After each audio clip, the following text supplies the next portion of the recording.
Lo primero que tenemos que entender es que la Biblia es un libro que ha sido escrito a lo largo de más o menos 1400 o tal vez algo más años.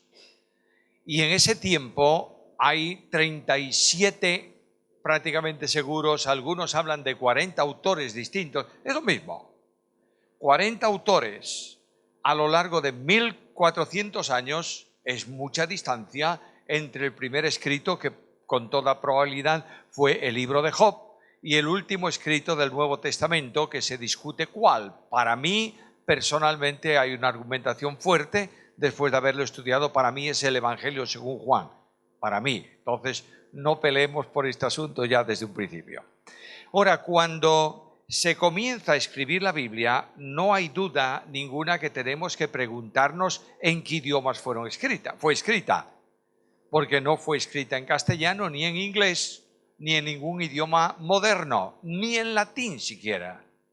Abro mi Biblia y me doy cuenta que todo el cuerpo del Antiguo Testamento ha sido escrito en hebreo, prácticamente todo, salvo algunas porciones importantes del libro de Daniel y de algún profeta. También en Ezequiel hay bastante de eso, que está escrito en arameo. Cerramos el Antiguo Testamento y nos vamos al Nuevo. Y el Nuevo Testamento está escrito prácticamente en su totalidad en griego. Ahora, cuando hablamos de griego, tenemos que preguntarnos ¿qué griego? El griego clásico, el griego histórico, fue dando paso a otros tipos de griegos, y el griego es un conjunto de idiomas de la misma raíz, eólico, jónico, doro, helenista, etcétera, etcétera, que son de distintas contexturas, aunque se puede entender y se puede coordinar bien. El Nuevo Testamento se escribe en griego koiné, el griego común. Pero el griego koiné no es tampoco igual en todos los sitios y de todas las maneras, y hay modificaciones. Por tanto, cuando voy a la Biblia tengo que preguntarme ¿quién escribió? Bueno, los autores. ¿Y cómo escribieron? Al impulso de Dios, de acuerdo. ¿Es inspirada la Biblia? Por supuesto, toda ella, sin duda. ¿Inspiración literal o conceptual? Literal. ¿Pero ha sido dictada por Dios? No, señor. Dios no dicta la Biblia. Dios comunica el mensaje y el escritor humano seleccionado por Dios escribe. De ahí que haya en la Biblia muy distintas formas y muy distintas culturas. No es lo mismo un escrito de un hombre de leyes preparadísimo en la mejor universidad del mundo, yo diría licenciado con honoris causa en leyes, en conducción, en sociedad, en psicología, en ejército, que es Moisés, frente a un rey enormemente culto como es Salomón. Hay diferencias. ¿Y qué me diréis comparando a estos dos, por vía de ejemplo, con un boyero recogedor de cabrahigos, el profeta? Pues es la cultura y la dicción y la erudición y la expresión es distinta. Ahora, el Antiguo Testamento en hebreo, y hablaré un poquito del hebreo antes de nada, el idioma hebreo es muy distinto al idioma griego, conceptual y semánticamente. El idioma hebreo es corto en vocabulario, por tanto tiene que ser muy rico en figuras. Por ejemplo, voy a deciros un texto de un salmo. Lo digo en mi versión Reina Valera 60, luego os diré por qué quiero tanto esa versión. Bueno, porque la memorización está ahí, no por otra razón. El que habita al abrigo del Altísimo morará bajo la sombra. Esto a un griego ni se le ocurre. Porque lo que está hablando el hebreo es de una figura que pueda ser comprensible, expresada figurativamente. El Dios de la gloria abriga ¿a quién? A todos. Y el que se mete debajo de ese abrigo está morando bajo la tutela, la sombra del Omnipotente. Un griego no diría eso. El idioma griego es la matemática del idioma. De manera que el griego tiene una formulación expresiva muy concreta, muy precisa, muy determinada, Y el griego se expresa analizando cada una de las palabras. Aparte de eso, del análisis, si está en dativo, en acusativo, si es un vocativo, si es un nominativo, todas esas cosas tienen un concepto muy claro. Porque un dativo en griego indica una orientación, o una dirección o una procedencia. No es lo mismo decir a Dios que decir de Dios. Por tanto, el griego analiza, utiliza a veces las preposiciones y luego el nombre, el sustantivo. Otras veces simplemente declina el sustantivo. Hay que conocer bastante para entender, pero es matemáticamente preciso. Luego los verbos griegos tienen una enorme variedad. Hay un tipo de verbo, una formulación verbal que es el optativo, que no existe en ningún idioma. Pero es una opción verbal, un condicionante verbal que hay que entenderlo de esa determinada manera. Por tanto, los idiomas bíblicos del Antiguo Testamento tienen una enorme riqueza para revelar y comunicar a Dios. Los dioses antiguos eran dioses guerreros, eran dioses, algunos de ellos tremendamente bárbaros, que exigían que el hijo mayor fuese pasado por el fuego, etcétera, etcétera, etcétera. El Dios de la Biblia es el Dios de la gracia. Y esto solo se puede expresar con estos conceptos, como la gallina cuida a los polluelos. El amor tremendo y eficaz de Dios hacia su pueblo. Por tanto, Dios escogió un pueblo y un idioma. Ahora, el idioma hebreo es un idioma antiquísimo. Los liberales dicen que no es posible que los textos bíblicos se hayan escrito en hebreo en las fechas en que se dice que fueron escritos, porque en ese tiempo no se escribía el hebreo hasta que aparece una estela, una piedra, en una excavación en hebreo datada en los tiempos que los liberales dicen que no. Bueno, ¿para qué vamos a pelearnos con ellos? ¿Tú crees en la inspiración de la Biblia? Bueno, está muy bien. Ahora, tampoco creas tú en que los escritos empezaron hace 6.000 años. Moisés no vivió en ese tiempo. Está relatando acontecimientos que cronológicamente él sitúa de esa manera en la Biblia. Ahora bien, el Antiguo Testamento, el hebreo, pertenece al grupo de lenguas semitas. Y esas lenguas, especialmente el hebreo, está muy vinculada con tres tipos: con el ugarítico, el fenicio y el moabita. De modo que el hebreo es una de las manifestaciones del idioma moabita, seleccionado por Israel, desarrollado por él y escrito. Y ahí comienza la andadura del hebreo.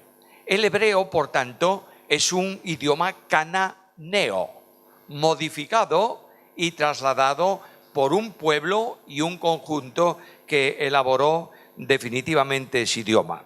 La característica del hebreo, una característica importante, es que utiliza 3 letras consonantes, tiene más, pero utiliza 3 letras consonantes que, mezcladas con una serie de vocales, no hay vocales en el escrito inicial del hebreo, pero mezclado con el sonido vocal genera y origina una larga serie de palabras.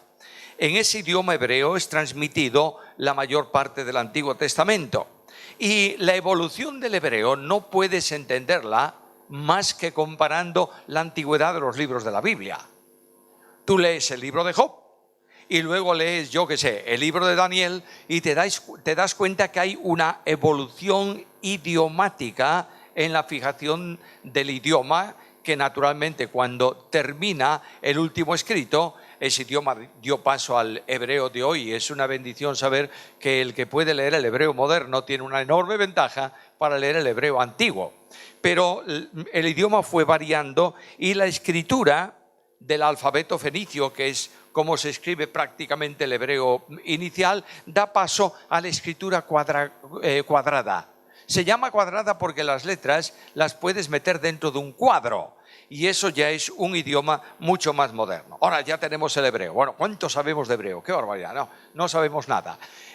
Luego pasamos al idioma arameo. El idioma arameo es el idioma diplomático. Pero cuando hablamos de arameo estamos hablando de arameo antiguo. Y el arameo antiguo es una lengua que está más o menos desarrollándose y que termina en el siglo X, entre el siglo X y el siglo VIII antes de Cristo. No estamos hablando de un idioma. Luego está el arameo oficial, año 1100 al año 600 tal vez antes de Cristo. En ese idioma arameo oficial está escrito parte del libro de Daniel o trozos del libro de Daniel. ¿Por qué? Bueno, Daniel era un diplomático. Está metido en el reino, ha llegado a alcanzar un nivel altísimo y él está escribiendo en un idioma que para él es común. La forma, hoy en día se dice que el francés, no sé por qué los franceses son así. El francés es la lengua diplomática, ¿verdad? Muy bien. Pues en aquel tiempo era este idioma. Y luego llegamos a lo que se llama arameo judío, que es el traslado del arameo, digamos, tradicional y diplomático al uso cotidiano de la lengua en Palestina. De manera que, enorme sorpresa, Cristo Jesús, el Señor, y Pablo y muchos hablaban en arameo. Como eso lo utilizaba, ese tipo de arameo lo utilizaba más que nadie el pueblo de Israel, estamos diciendo muchas veces que hablaban en hebreo. Cuando Pablo sube a las escaleras de la Torre Antonia, cuando lo prenden, cuando tiene que intervenir, el centurión le pregunta, él se pone a ver, ¿pero tú sabes griego? Sí. ¿Y habló en qué? En arameo. Ahora esto tenemos una serie larga de problemas. Yo de hebreo solamente sé lo elemental, de modo que nadie me pregunte de hebreo. De griego sé un poquito, pero de hebreo no tanto. Ahora, no sé. Me fío de lo que me dice. Ahora, lo que sí sé con toda claridad es que Cristo Jesús el Señor hablaba en ese idioma, en arameo. ¿Habló con los suyos en arameo? Sí. Por eso es que la versión que usaban los judíos, especialmente del Antiguo Testamento, la Septuaginta, no es la versión hebrea original, es la griega traducida de ese tiempo. Así que las grandes citas de Pablo y de Pedro y de Juan en el Nuevo Testamento están tomadas de la Septuaginta.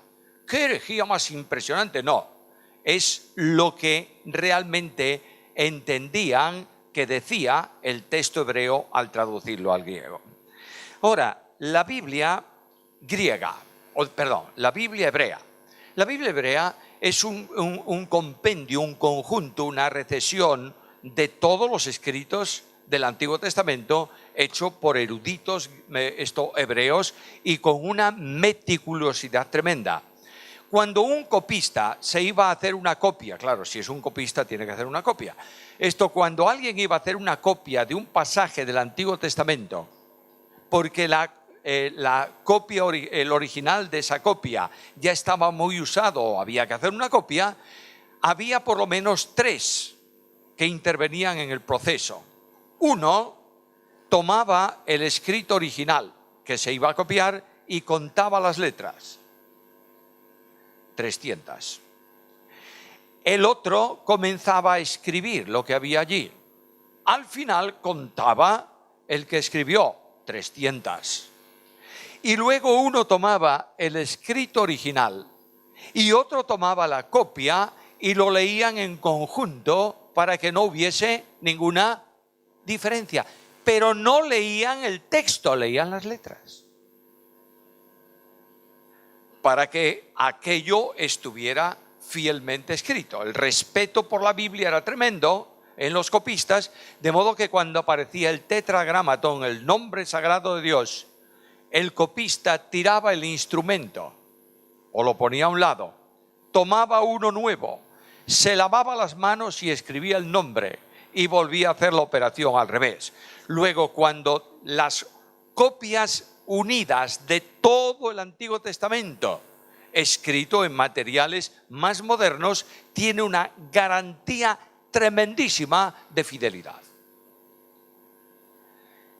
Estas copias históricamente elaboradas por judíos y cuidadas de una forma extraordinaria, fueron trasladadas a la imprenta moderna.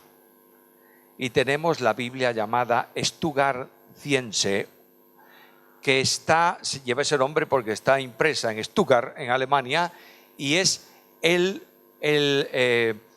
cuerpo hebreo de la Escritura reconocido absolutamente por judíos y por cristianos. De modo que no tenemos problema. ¡Qué bueno! Un solo texto, solo. ¿Y hay variantes? Ninguna. ¿Pero cómo? ¿No hay copia? No, porque una copia que tiene una variante se tiraba. ¿Me entendéis? Y no se le ocurría a nadie en la tierra escribir una nota sobre un texto bíblico.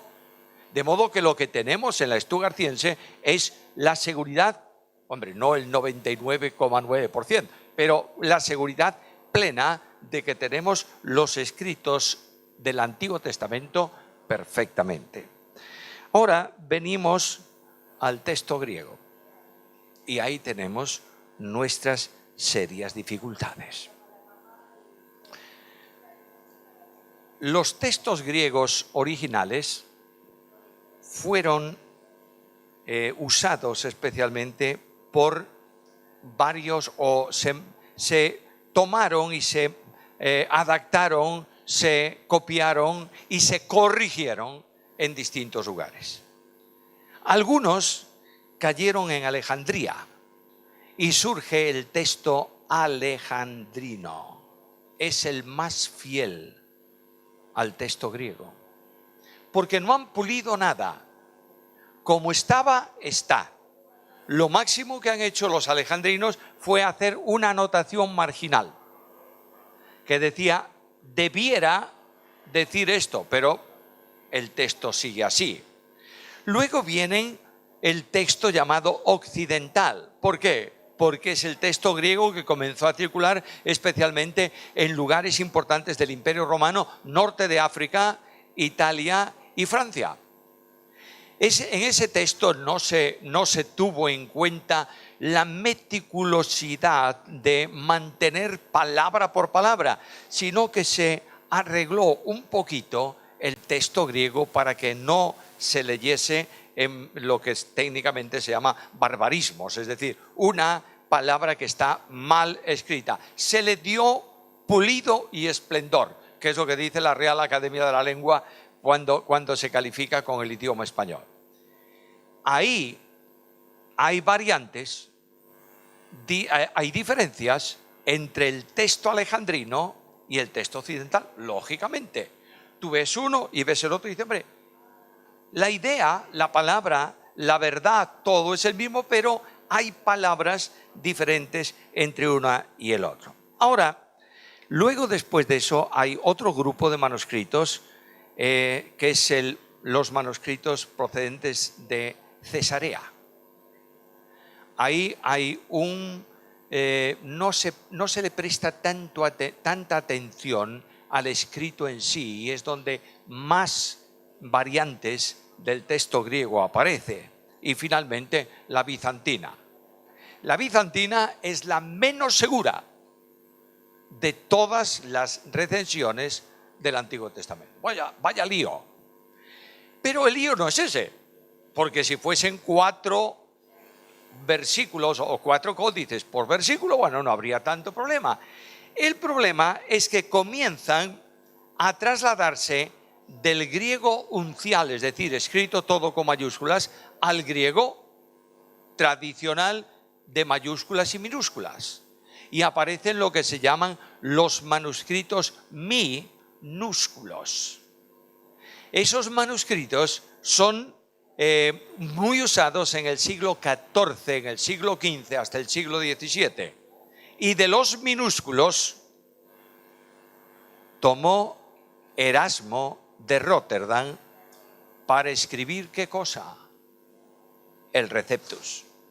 Y aquí entramos en el caballo de Troya, peleándose y surge una enorme dificultad. Yo tengo unas notitas aquí sobre el texto Receptus, porque recientemente se ha desempolvado nuevamente el Receptus y se ha levantado una hiperdefensa del Receptus. Y se ha enseñado y se está procurando introducir que el único texto garantizado y válido es el Receptus. Para eso ya no se le llama Receptus. Aparece con una sigla, una M, gótica, que significa texto mayoritario. ¿Es bueno el texto Receptus? Sin duda ninguna. Ahora voy a deciros algunas cosillas. Erasmo de Róterdam no tenía más manuscritos para hacer un conjunto, un compilatorio del texto griego que los manuscritos minúsculos que tenía. Y llegó a ciertos lugares donde no tenía manuscrito. Por ejemplo, ese versículo que dice que hay 3 que dan testimonio en el cielo y 3 que dan testimonio en la tierra, no tiene manuscrito griego. ¿Qué hizo Erasmo? Pues muy sencillo, se fue a la Vulgata Latina y tradujo de la Vulgata Latina al griego.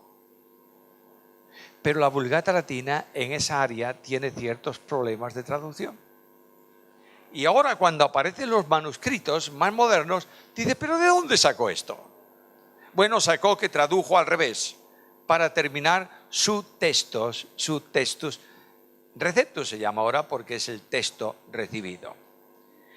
Estamos con manuscritos ya del siglo II que están apareciendo.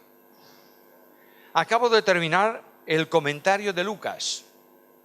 No hay menos de 3.000 manuscritos distintos que contienen todo el Evangelio según Lucas. No hay menos de 500 variantes textuales en Lucas. Ahora bien, que nadie se me asuste, por favor. Entonces, ¿cuál es el verdadero? Escúchame. Las variantes textuales no afectan nunca a doctrina. Por ejemplo, una variante textual. Jesús descendió a Jerusalén. Otra variante. Jesús y los discípulos descendieron a Jerusalén. ¿Cuál es la diferencia? Que en una está Jesús solo y en otra están los discípulos también. Por tanto, esa variante no tiene importancia. Ahora, hay algunos textos griegos que han sido modificados en búsqueda de apoyo a cierta idea de pensamiento religioso. Por ejemplo, todos los textos que la Vulgata, y no solo la Vulgata, sino la Vetus Latina y demás, traducen como hacer penitencia, están en cierta medida eliminando la palabra griega que significa arrepentimiento. ¿Me estáis siguiendo? Pero esto es una deformación. Es lo mismo que si tú tratas de leer la Biblia Nuevo Mundo de los Testigos de Jehová y te encontrarás con aberraciones impresionantes en la defensa del pensamiento de la secta correspondiente. Ahora bien, ya tenemos ahí todos los manuscritos y entonces ocurre algo muy curioso. Hay una serie de personas en el mundo evangélico especialmente que dicen vamos a hacer una nueva recensión de los textos griegos y se ponen a trabajar. Mucha de esa investigación se debe a 2 personas que están siendo enormemente maldecidas en el mundo evangélico. Perdonadme la expresión. Que es Hodge y Westcott. ¿Lo oísteis alguna vez? Son no sé qué y no sé cuántos. Mirad. Lo que me interesa a mí del texto griego y a vosotros es la fidelidad de la traslación de la palabra al idioma, ¿verdad? Cuando yo tengo algún problema en griego, en una palabra rara, en la koiné, ¿sabéis a quién consulto? Pues a un profesor, doctor en filosofía y letras, licenciado en clásicas, que es ateo. Y yo le llevo mi Nuevo Testamento griego y le digo, ¿qué dice aquí? Y él me dice, ¿la palabra o el conjunto? No, no, no. Dime la palabra en medio del conjunto. Me dice, esto aquí significa esto. Ya está. Y es ateo, no cree en la Biblia ni en la inspiración, pero sabe griego. Sabe griego y no está condicionado por el pensamiento protestante. Perdonadme la expresión. Bueno, entonces estos hombres que eran enormemente sabios en griego hicieron una recensión que termina en manos de Nestle Aland. ¿Os suena eso sociobíblicamente, Nestle Aland? Es el mejor texto griego que tú puedes usar hoy. Supervisado por las instituciones lingüísticas alemanas más importantes. Estamos en la 28ª edición de Nestle Aland. Y es más, me acaban de avisar hace poco tiempo que está en preparación la 29ª. ¿Por qué? Porque el Nestle Aland incorpora lo que se llama aparato crítico. ¿Qué es el aparato crítico? Bueno, el aparato crítico es que te dice, mira, este versículo que en tal y tal y tal y tal códice o manuscrito o tal dice esto, hay otra alternativa de lectura que dice esto otro. De manera que, por ejemplo, tú lees Lucas y verás que en la última cena hay palabras añadidas, tomadas de Mateo, que no está en la mayoría de los textos originales más firmes. Por tanto, hay una crítica textual que te dice, ojo, además de esto, también hay esto otro. ¿Me estáis siguiendo? Y esto es enormemente necesario tenerlo en cuenta cuando tú vas a hacer un análisis textual verdadero de la palabra de Dios. Ahora ya tenemos menudo rollo, ¿verdad? Bien. Todo esto que es muy importante a la hora de comentar la Biblia y de enseñar la Biblia, no debe condicionar la riqueza bíblica de la doctrina que aparece en ella. Por tanto, si tú lees en los textos, si hay alguna variante, en el principio era el verbo era con Dios y el verbo era Dios, eso es lo que me importa. Y eso es lo válido. No importa que aparezca en algún lugar el unigénito del Padre y en otros aparezca simplemente el unigénito. No es importante que diga el verdadero Dios en algún lugar y en otros lugares dice el Hijo de Dios. No sé si me estáis siguiendo. La verdad bíblica es incuestionable y precisa porque el Espíritu Santo de Dios custodió y custodia que la verdad alcance al hombre y venga de parte suya. Ahora ya tenemos todas esas versiones, cuántas cosas del texto griego. El griego koiné no es fácil, señores. La idea de que cualquiera puede llevarse un texto, bases fundamentales para el griego bíblico, y se lo lee y ya lo sabe, perdóneme, no es verdad.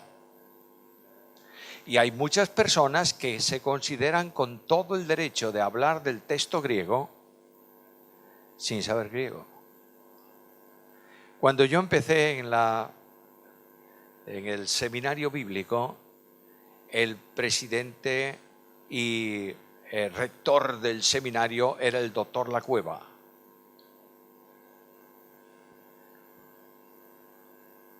Lo más duro del mundo en enseñar Biblia e idiomas bíblicos, lo más duro.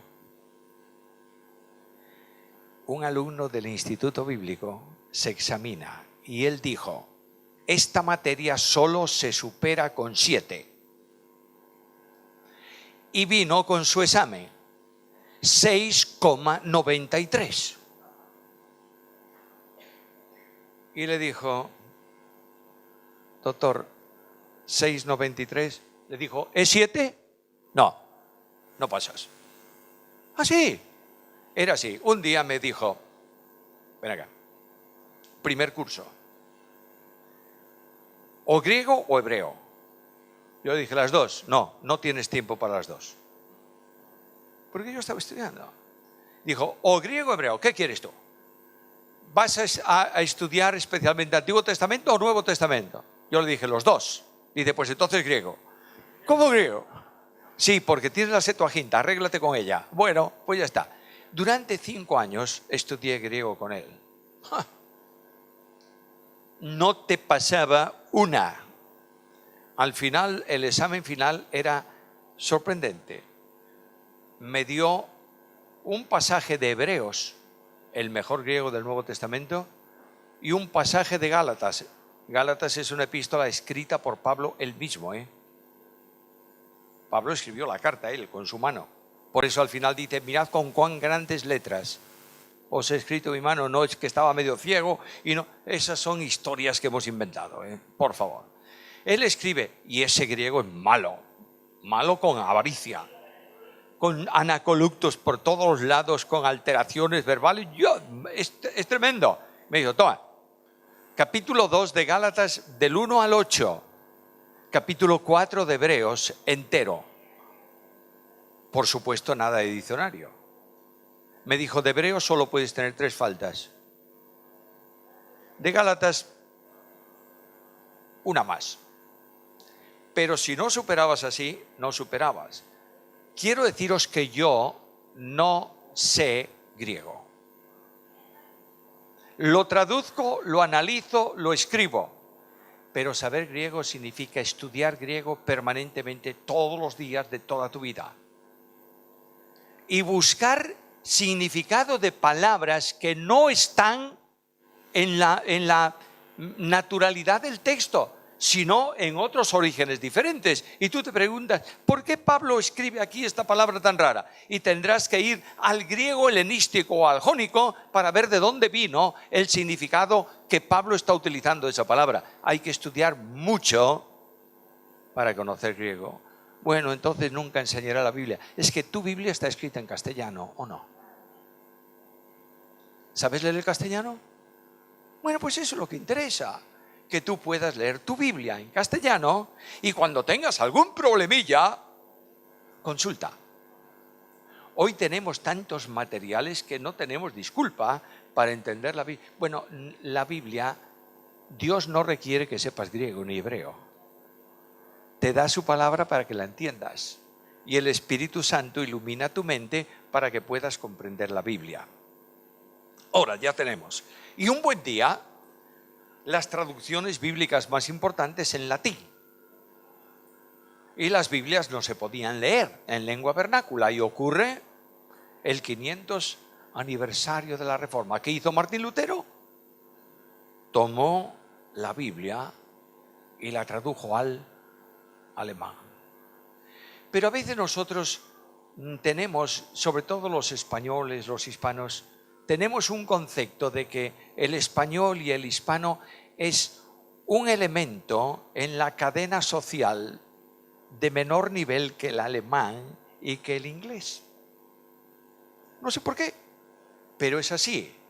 Quiero deciros que la traducción castellana, que anticipó a muchas Biblias en idiomas sajones, es la Biblia de Ferrara. Y que después de eso está la enorme traducción de Casiodoro de Reina, actualizada, corregida por Cipriano de Valera. Tenemos un gran tesoro. Ahora, ¿de dónde tradujo Reina Valera? Del Receptus. De manera que nuestra Biblia, Reina Valera 60, tiene todos los problemas que tiene el Receptus. Es un tesoro nuestra Biblia Reina Valera. Y alguien me preguntará, ¿y por qué motivo tú usas Reina Valera si sabes que tiene algún problemilla de esos? Bueno, porque la usaba mi tatarabuelo, mi abuelo, mi padre, y me golpearon con ella cuando no sabía el versículo de la escuela dominical. De manera que todo cuanto yo sé de memoria está en Reina Valera. Ahora viene la época moderna, en donde no sé por qué causa se produce una inundación de Biblias en el mercado. Y a veces de la misma versión.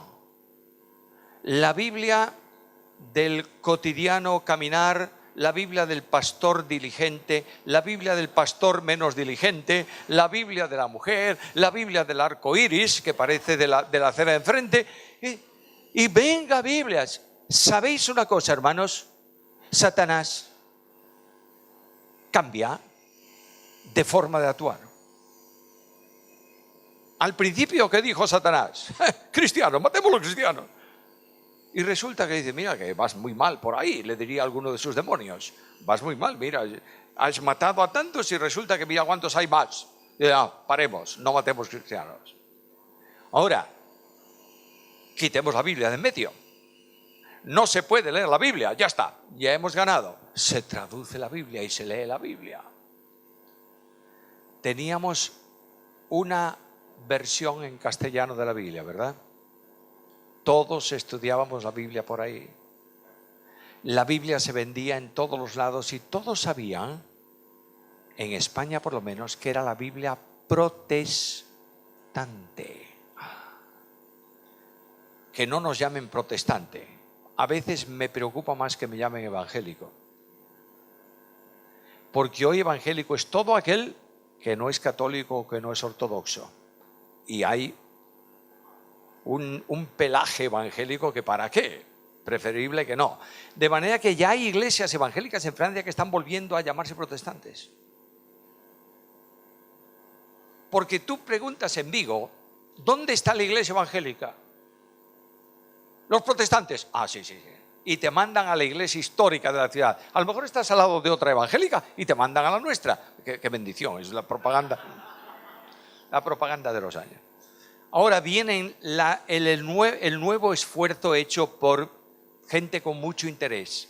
No en corregir, Reina Valera, no hay que corregirla. Nuevas traducciones.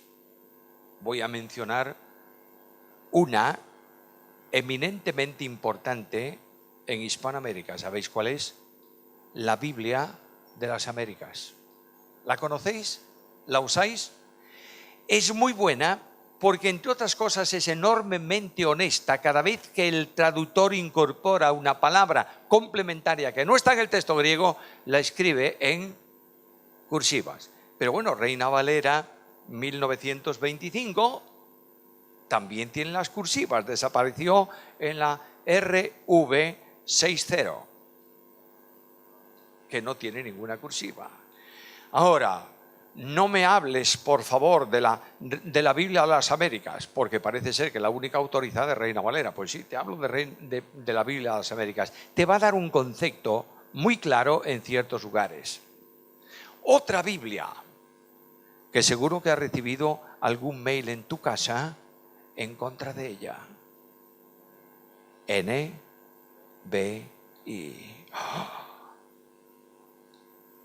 Escucha un ejemplo de lo que dicen de ella. Es una Biblia peligrosa porque traduce homosexual en lugar de sodomita. Bueno, mañana por la mañana te vas a tu oficina, no mañana es sábado, el lunes, y le dices, oye, ¿sabes que me dijeron que Luis es sodomita? Y te van a decir, yo creí que era de Córdoba. Pero si tú le dices, me dijeron que Luis es homosexual, ¿se entiende? Eso se llama traslación dinámica, que sin hacer violencia a la palabra, sitúa la palabra en el contexto más comprensible. Bueno, otro mail contra NBI. No tengo comisión por NBI, Otro mail. Niega la deidad de Cristo. ¿Cómo? Sí, porque en el himno de Pablo, en la carta a Timoteo, en lugar de decir Dios fue manifestado en carne, dice Él fue manifestado en carne.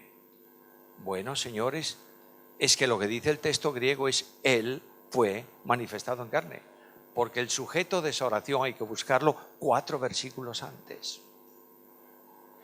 ¿Qué es lo que se consigue con esto? Inquietar al pueblo de Dios. Luego decimos, bueno, mucho cuidadito con las Biblias católicas, que se llaman católicas. ¿Por qué? Tienen los apócrifos. ¿Y tú sabes que la Biblia Reina Valera tenía los apócrifos o no? No me digas si tenía los apócrifos. ¿Has leído los apócrifos alguna vez? No. Bueno, ¿y has leído alguna novela este verano? Sí, pues lee los apócrifos. Te va a ser mucho más provecho espiritual que una novela por muy buena que sea. Apócrifos son libros impresionantes de enorme espiritualidad. Es verdad que dicen alguna tontería, pero también reconocen que no es inspirado. ¿Me estáis siguiendo? Ahora, la Biblia, voy a mencionaros un texto católico impresionante.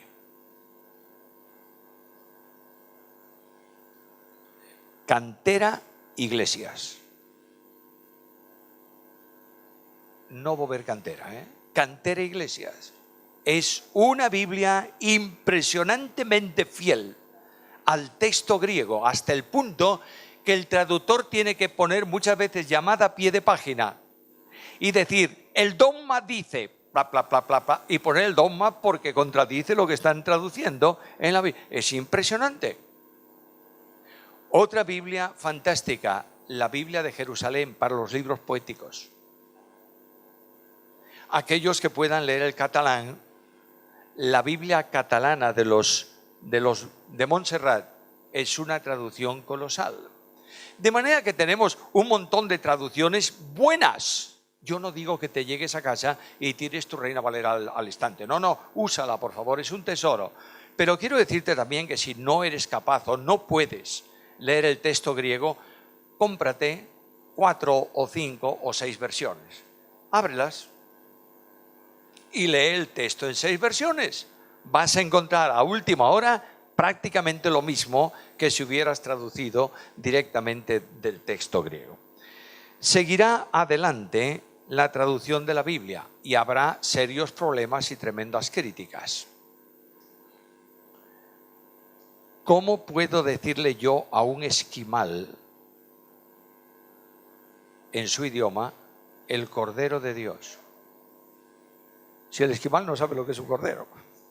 ¿Qué es un cordero? Hay una traducción muy curiosa que pone la foca de Dios. ¡Ah, qué barbaridad! La foca. Pues sí, es que no puedes darle a conocer idiomáticamente. Me imagino que en algunos idiomas de la selva, cuando se traduce, el traductor se tiene que encontrar con problemas de este tipo. Y lo importante, ¿sabéis? Es que en medio de toda esa berenjenal de traducciones y de versiones, la Biblia dice, venid a mí todos los que estáis trabajados y cargados y yo os haré descansar. No importa cuál sea la versión, dice, Dios te ama y está dispuesto a recibirte.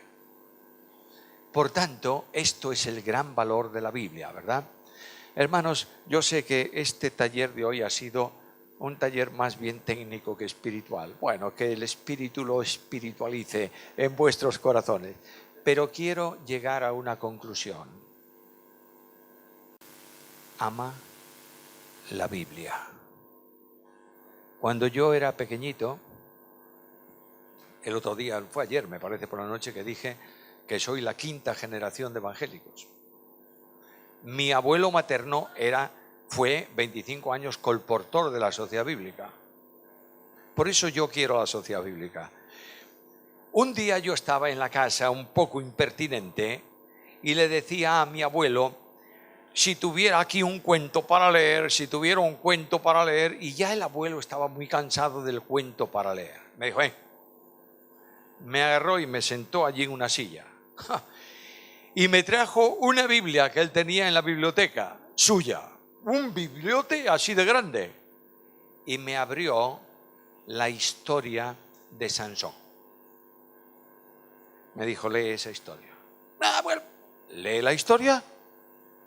Leí la historia, me costó un trabajo tremendo leer en Reina Valera de aquel tiempo, yo un niño pequeño, pero él me dijo, y si no entiendes, pregúntame. Y al final me preguntó él, ¿qué te pareció Sansón? Y yo le dije, abuelo, tenía fuerza, tenía fuerza.